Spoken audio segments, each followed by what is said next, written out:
My name's Ringo. I'm Josh. We're from Kill County.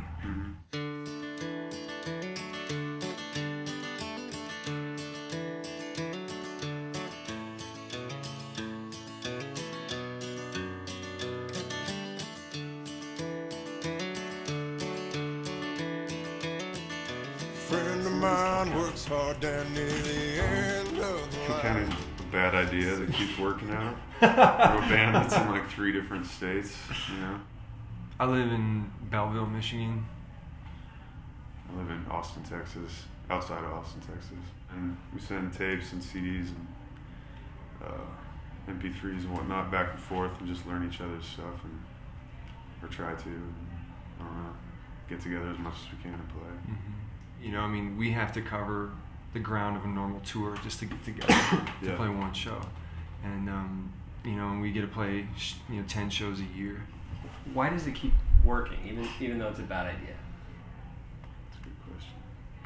I mean, I think it's because we just don't give up. I just haven't given up. Well, I mean, we're all real close friends. I mean, besides the band, we all talk a lot and like love one another, you know. And aside from a few real drunken incidents, I can't really remember like any arguments or anything, you know. So like, there's no wedge there that would drive us apart, I think. And playing the songs and the way it sounds and what we try to do is rewarding enough for all of us when it does happen. Mm-hmm. It's enough to sustain us till the next time. But the other thing about that keeps the band going, I think, I mean, for us is like, I mean, we sit at home for 8 months out of the year and we write these songs, we play them by ourselves, and then we come together and we have we played together enough that what we get in a spontaneous atmosphere around these songs, it completely blows your rendition of it out of the water, because you get to put it in the hands of people that you love and trust as musicians and as people, totally. And they get to do these things to your song. That's like, I couldn't have predicted that, you know, and like it's like a loving treatment of this thing that you built, totally. By people who, you know, also like are committed to you as a musician, as musicians. Mm-hmm. This is pretty special. Yeah. And talk about the new record a little bit.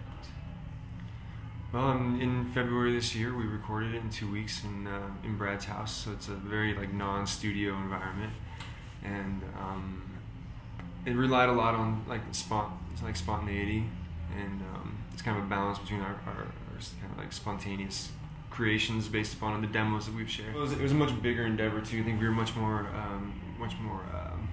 optimistic about, you know, what we could really capture, which was in a full band sense. And so we really went after it with drums and, you know, electric basses and feedback and electric guitars and stuff like that. A lot of like soundscapes behind the songs.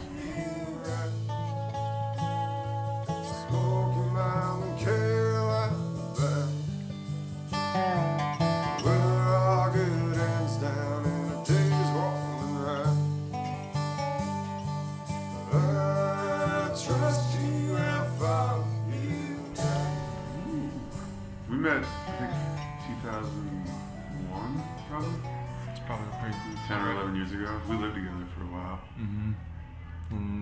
In the Russian Bottoms. Yeah. But we didn't play music until probably 2006 or 7. It started, well, it was just Ringo and I for 2 or 3 years. Mm-hmm. 2 years probably.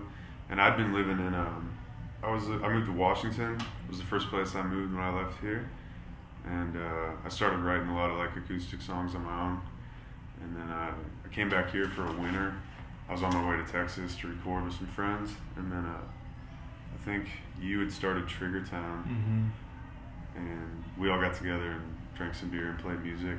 And I heard Ringo's songs, like his new stuff, and fell in love with it. And then I think we just started playing that winter. Mm-hmm. Yeah, and then slowly added more people like Joe and John and Brad, everybody else. Man.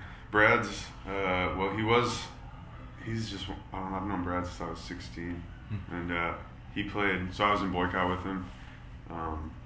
He lives in Africa now. He joined the Peace Corps, and he was playing washtub bass and then drums for Kill County for, 3 years? 2 years, something like that. Yeah. We miss him. Yeah, we miss him a lot. She got checks and then came through. Get 4 years and all the you. 3 day fares, 3 good lights, 1,000 yards for your eyes.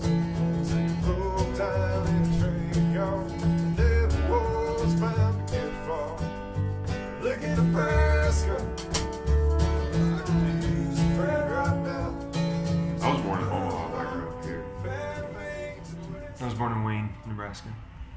I think about, like, there was these old practice spaces down under the O Street, like where it starts going into the Haymarket, like on 8th and O.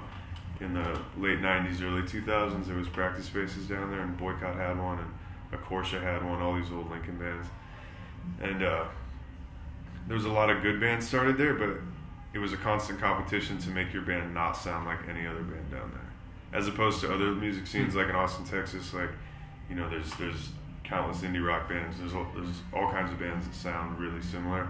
But Lincoln in particular was small enough that if you were like ripping on another band, like, you got called out right away, you know? So that's what I think of as really unique, like, diverse music, you know, a lot of good stuff. I still feel a connection here. You know, I don't live here anymore, but when I come here, it feels really good. And you know, I've always kind of got one eye on what's going on here, from my home in Michigan, and you know, living in a different music scene. I'm always impressed with what's going on here. You know, based on, you know, not only the quality and actually the quantity and the level of organization that's going on. You know, like Lincoln Collins, a great festival, which seems to be fairly unique, I think. So it's on the map. Friend of mine works hard down near the end of the line. Says he can get me a job just killing time. He said the pay really ain't that bad, it's the hours that are hard to stand. Said it ain't that hard, something to do. I said no thanks, man, it's all the same to you. There's a drinking preparation of sorts for tour. Can you talk about that? I've been pickled for like 2 weeks now. I don't know. I can't just jump into tour because I won't last if I haven't been thoroughly drunk for a few weeks.